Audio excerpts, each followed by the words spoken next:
Ayan guys, meron tayong tawag dito, kinilaw na talaba. Yan, nilagyan ko siya ng sili, ng tawag dyan, ginger, kamatis, sibuyas, at suka. Yan. Ay, nakalimutan ko pala yung sili. Lalagyan ko to siya ng sili para masarap. Ayan. Oh. Sinong may gusto guys? Kain tayo guys. Oh. Ayan, sarap pulutan guys. Oh. Pulutan pang Christmas para bukas.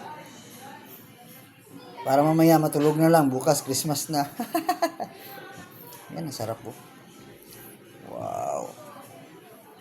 Sino may gusto guys? Kuha lang kayo guys. Ayan. Hiwaan ko pa ito ng sili. Nakalimutan ko yung sili hiwain. Yan, meron tayong sili dito. Siguradong mapapa. Ow! Ayan oh. Daming sili guys. Ayan. Masarap ito guys. Masarap. Bigay ng security guard sa baba. Yung kaibigan ko din. Sa tindahan. Ayan, sarap nito. First time ever. Ngayon na ako makakatikim ng talaba na kinilaw ba. Tapos, meron ako doong dahon ng kamote. Yung talbos lang yung kinuha ko. Gagawin ko din kinilaw yun mamaya para sa dinner. O, diba? Gulay-gulay lang yung ating Pasko at saka yun lang, sapat na.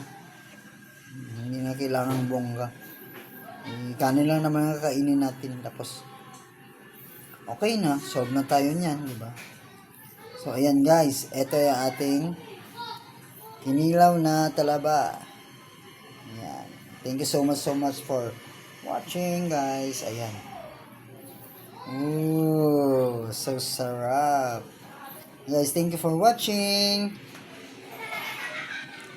Bye-bye. Alright.